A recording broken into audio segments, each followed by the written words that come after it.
Sun Tzu said, "The control of a large force is the same principle as the control of a few men. It is merely a question of dividing up their numbers." Fighting with a large army under your command is nowise different from fighting with a small one. It is merely a question of instituting signs and signals. To ensure that your whole host may withstand the brunt of the enemy's attack and remain unshaken, this is effected by maneuvers direct and indirect. That the impact of your army may be like a grindstone dashed against an egg, this is effected by the science of weak points and strong. In all fighting, the direct method may be used for joining battle, but indirect methods will be needed in order to secure victory. Indirect tactics, efficiently applied, are inexhaustible as heaven and earth, unending as the flow of rivers and streams. Like the sun and moon, they end but to begin anew. Like the 4 seasons, they pass away to return once more. There are not more than 5 musical notes, yet the combinations of these 5 give rise to more melodies than can ever be heard. There are not more than 5 primary colors, blue, yellow, red, white, and black, yet in combination they produce more hues than can ever be seen. There are not more than 5 cardinal tastes, sour, acrid, salt, sweet, bitter, yet combinations of them yield more flavors than can ever be tasted. In battle there are not more than 2 methods of attack, the direct and the indirect, yet these 2 in combination give rise to an endless series of maneuvers. The direct and the indirect lead on to each other in turn. It is like moving in a circle. You never come to an end. Who can exhaust the possibilities of their combination? The onset of troops is like the rush of a torrent which will even roll stones along in its course. The quality of decision is like the well-timed swoop of a falcon, which enables it to strike and destroy its victim. Therefore, the good fighter will be terrible in his onset and prompt in his decision. Energy may be likened to the bending of a crossbow, decision to the releasing of a trigger. Amid the turmoil and tumult of battle, there may be seeming disorder, and yet no real disorder at all. Amid confusion and chaos, your array may be without head or tail, yet it will be proof against defeat. Simulated disorder postulates perfect discipline. Simulated fear postulates courage. Simulated weakness postulates strength. Hiding order beneath the cloak of disorder is simply a question of subdivision. Concealing courage under their show of timidity presupposes a fund of latent energy. Masking strength with weakness is to be effected by tactical dispositions. Thus, one who is skillful at keeping the enemy on the move maintains deceitful appearances, according to which the enemy will act. He sacrifices something that the enemy may snatch at it. By holding out baits, he keeps him on the march. Then, with a body of picked men, he lies in wait for him. The clever combatant looks to the effect of combined energy, and does not require too much from individuals. Hence his ability to pick out the right men and utilize combined energy.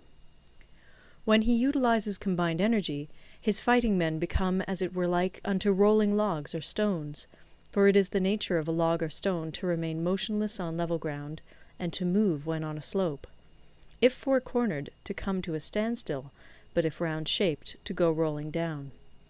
Thus the energy developed by good fighting men is as the momentum of a round stone rolled down a mountain thousands of feet in height. So much on the subject of energy. End of Part 5. Part 6. Weak Points and Strong. Sun Tzu said, "Whoever is first in the field and awaits the coming of the enemy will be fresh for the fight. Whoever is second in the field and has to hasten to battle will arrive exhausted." Therefore, the clever combatant imposes his will on the enemy, but does not allow the enemy's will to be imposed on him. By holding out advantages to him, he can cause the enemy to approach of his own accord, or, by inflicting damage, he can make it impossible for the enemy to draw near. If the enemy is taking his ease, he can harass him. If well supplied with food, he can starve him out. If quietly encamped, he can force him to move. Appear at points which the enemy must hasten to defend. March swiftly to places where you are not expected. An army may march great distances without distress, if it marches through country where the enemy is not. You can be sure of succeeding in your attacks if you only attack places which are undefended. You can ensure the safety of your defense if you only hold positions that cannot be attacked. Hence, the general is skillful in attack whose opponent does not know what to defend, and he is skillful in defense whose opponent does not know what to attack. O divine art of subtlety and secrecy! Through you we learn to be invisible, through you inaudible, and hence we can hold the enemy's fate in our hands.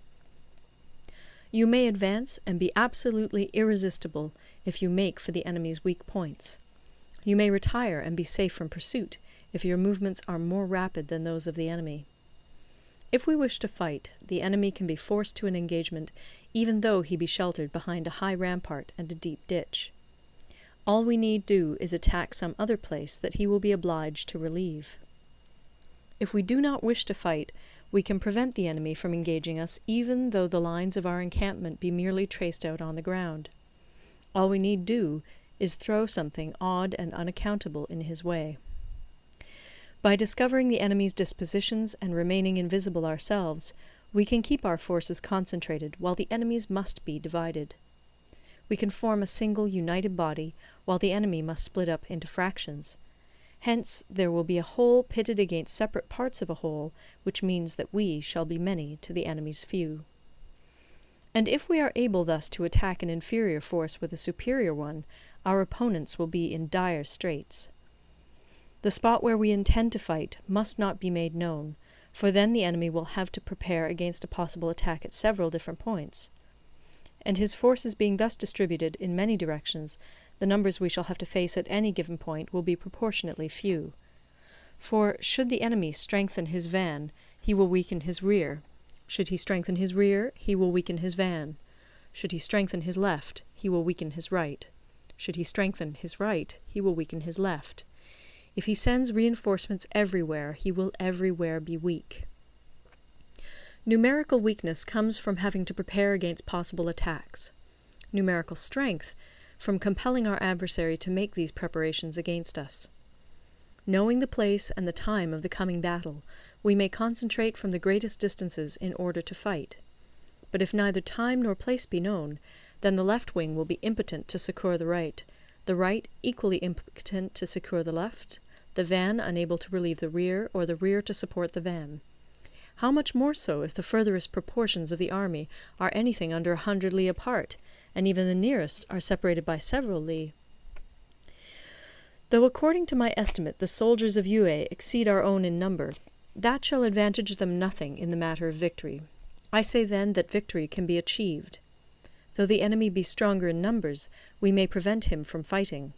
Scheme so as to discover his plans and the likelihood of their success.